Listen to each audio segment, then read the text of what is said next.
What if your last name is not really your last name?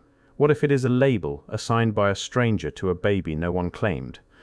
Esposito means exposed, left out in the open for anyone to find. Trovato means found, as in discovered on a doorstep. Proietti comes from the Latin word for thrown away. Innocenti means innocent, named after the hospital that took them. These are among the most common surnames in Italy. Every single one of them traces back to the same place. A hole built into the wall of a building. Not a metaphor, a literal rotating wooden cylinder. It was set into the exterior wall of a church or hospital, just wide enough to hold a newborn baby. The mother placed her infant inside and turned the wheel. A bell rang inside the building and the baby disappeared. The mother was never seen and the baby was given a new name. In most cases, that baby did not survive. This system operated across an entire continent for 600 years. It processed millions of children, and the evidence is still embedded in the phone books of modern Italy. It lives in the family trees of anyone who has ever hit a dead end and could not figure out why. In 1198, Pope Innocent III issued a decree that changed the architecture of churches across Italy. He had seen too many infants pulled from the Tiber River.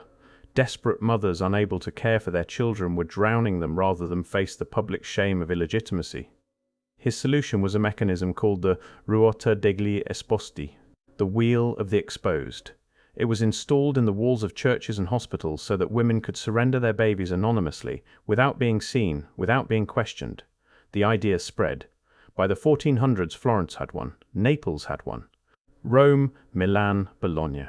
By the time Napoleon issued his decree of January 19, 1811, mandating Foundling wheels in every district of France, 251 were already operating across the country.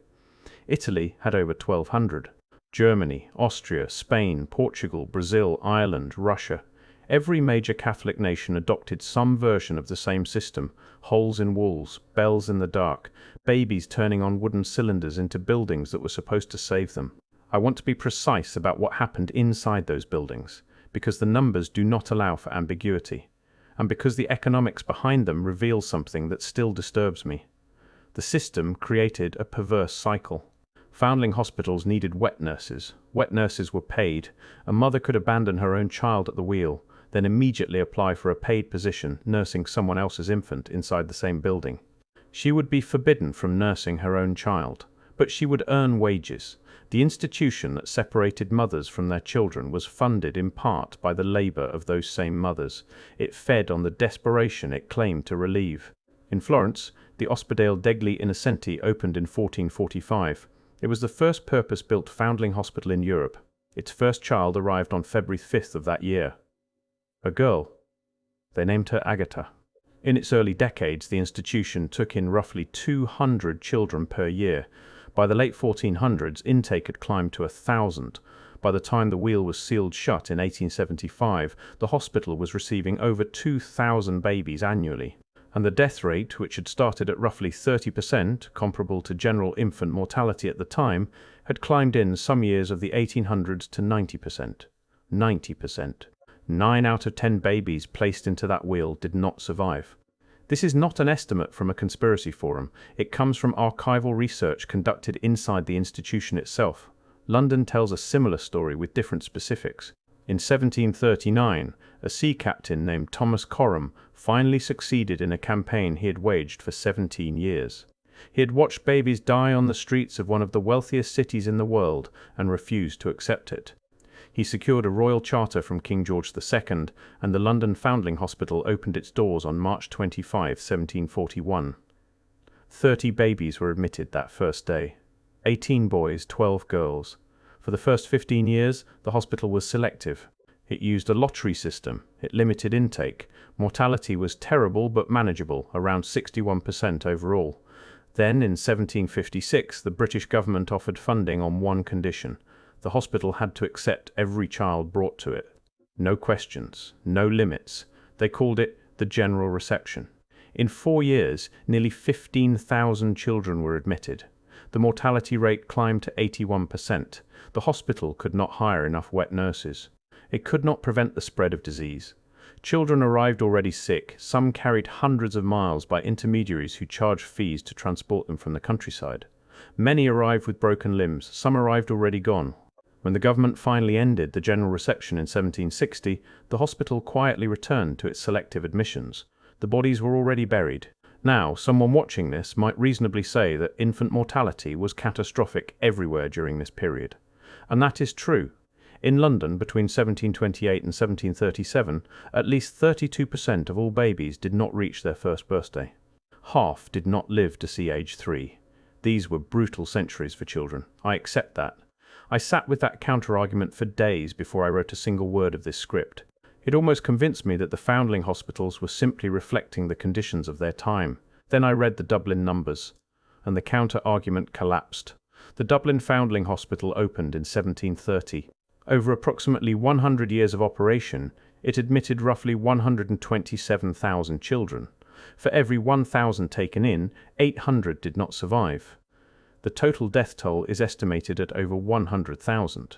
But the number that made me stop reading and sit in silence for a very long time was this. Between 1791 and 1796, 5,216 infants were admitted to the hospital's infirmary. 3 survived. Not 3%. 3 children. 5,213 babies entered that wing of the building and never came out alive. A House of Commons report documented it. The institution's own records confirmed it. And when you look at what happened inside that infirmary, the number stopped being a mystery and becomes something else entirely. When a child in the Dublin Foundling Hospital became sick, they received no treatment. They were taken to the infirmary. Before being placed in a cot, they were stripped naked. Their clothing was given to healthier children. They were left there to die. The cradles were so infested with vermin that workers had to throw them out the windows. They could not be carried down the stairs. The men assigned to break them apart needed stimulants to keep working. The matron at one point demanded a pay increase because of the psychological toll of watching infant bodies thrown into pits and covered with lime. In 1738, 13 infant bodies were discovered on a sandbank by the River Camac near the hospital grounds. Children were tattooed with identification numbers using a spring-loaded device. They were fed opium. And none of this was secret. Parliamentary inquiries documented these conditions repeatedly across the 1700s and 1800s. The institution continued operating for decades after the worst revelations. The children did not even have to reach the hospital to die. Across Europe, a class of workers emerged whose job was to transport babies from remote areas to foundling institutions. In France, they were called faisseuses d'Angers, angel makers. In Ireland, they were called carrying nurses. A woman named Nell McCallum was infamous across Ulster for collecting infants and transporting them in wicker baskets on horseback. 8 to 10 babies at a time, swaddled and stacked in open carts for journeys that could take over a week. The estimated mortality rate during transit alone exceeded 90%. A woman named Bridget Kearney walked over 100 miles to Dublin, carrying her baby the entire way. She believed she was giving her child a chance.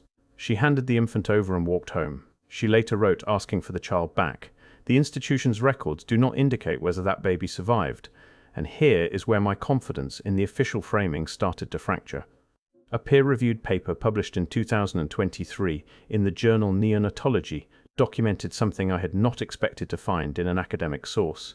The Foundling hospitals falsified their own death statistics. They counted infant deaths, not against admissions, which would have shown the real mortality rate. They counted them against the total number of children ever cared for, a much larger number that made the percentages look survivable. They knew the numbers were indefensible. They adjusted the math. And this was not one rogue institution. The paper described it as a pattern across European foundling hospitals. They measured their own failure and then hid the measurement. I need to tell you about the tokens, because they are the part of this story that I cannot get out of my head. When a mother placed her baby in the foundling wheel, she often left something with the child. A small object, a piece of jewelry, a coin cut in half, a torn piece of fabric, a coral bead threaded on a ribbon. These objects were meant to serve as identification, proof that this specific woman was the mother of this specific child, in case she ever came back. The London Foundling Museum holds roughly 400 of these tokens, with thousands more in storage. In Florence, over 13,000 identification objects survive in the archive. The museum displays them in 140 small wooden drawers that visitors can open one by one. Inside each drawer is an object left with a baby 200 to 500 years ago. One piece of fabric was embroidered with 2 words: cruel separation. That was the message a mother left with her child before turning the wheel and walking away. The tokens were always kept by the institution. They were never given to the children. The system preserved the evidence of love, while severing every connection it represented. Catherine the Great founded the Moscow Imperial Foundling Home in 1763. It was supposed to be an Enlightenment experiment. Ivan Betskoy, her advisor, designed it as a factory for ideal citizens. Abandoned children would be raised by the state, educated, refined, and released into society as model Russians. The building stretched 379 meters along the Moskva River, one of the largest structures in Moscow. During Catherine's reign, 40,996 children were admitted. 35,309 of them perished inside, 87%. The ideal citizens never materialized. By the late 1800s, the institution was receiving 17,000 children per year, and the mortality rate had barely improved. Across the continent, the pattern held. Naples, where the foundling system operated from roughly 1300 to 1875, saw mortality reach 80%. 1 in 5 babies born in early 1800s, Paris was abandoned. In Milan, between 1845 and 1864, over 85,000 children passed through the foundling system, representing nearly a third of all births in the city. And when Italy finally began closing the wheels in the 1860s and 1870s, something remarkable happened.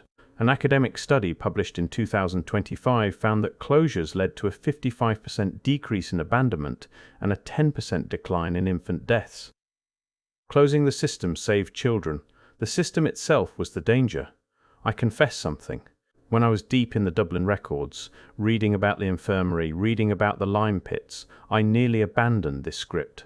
Not because I doubted the evidence, because I could not figure out how to say any of this without reducing these children to statistics.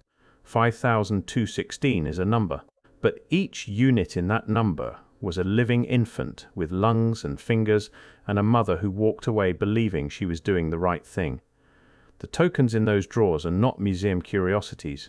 They are the last physical trace of a bond that was designed to be erased. And I kept thinking, how do you tell this story without turning grief into content? I still do not have a good answer. I decided the only honest approach was precision. Dates, numbers, sources. Let the facts carry the weight that my words cannot. So let me bring this to where it touches you. Because it does. The 5th most common surname in all of Italy is Colombo. It means pigeon. From 1475 to 1825, 350 years, every single baby abandoned at Milan's Foundling Hospital was given that name. The symbol of the institution was a dove, so they named the children after it. 3.5 centuries of babies branded with a bird. Colombo is still the 2nd most common surname in Milan. In Naples, Esposito is the most common surname in the city. In Tuscany, Innocenti appears in phone books everywhere. Proietti dominates in central Italy. Trovato blankets Sicily. Each of these names is a wall in someone's family tree, a point where the line stops and the records go silent. Genealogists call it a brick wall, but it is not a wall, it is a wheel. A rotating cylinder in the side of a building where someone's ancestor was placed, renamed, and absorbed into a system that killed most of the children it claimed to protect. After unification, Italy passed laws forbidding institutions from assigning surnames that revealed a child's origins. The practice of marking children with names like abbandonato, meaning abandoned, or spurio, was officially ended in 1928. But the names persist. Millions of people carry them.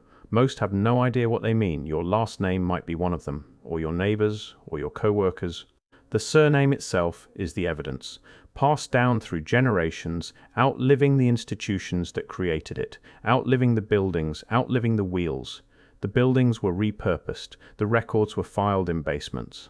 The wheels were sealed. The Florence wheel has a plaque on it now, noting the date it closed, June 12, 1875.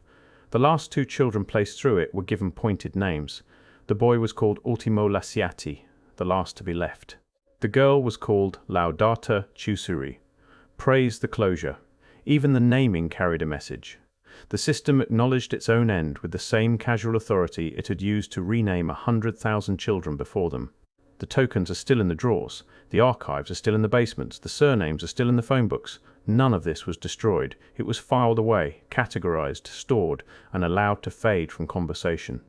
Not because the evidence is insufficient, but because the questions it raises make institutions uncomfortable. How do you operate a system for 600 years that consistently fails at its stated mission and never face a reckoning? How do you process millions of infants through a mechanism built into a wall and call it charity? How do you falsify death statistics in official records and maintain your reputation for another century? When this story ended, no one was prosecuted. No memorial was erected. The buildings were converted into museums and apartments and government offices. The wheels were sealed, plaques were installed, and history moved on. But the surnames did not move on.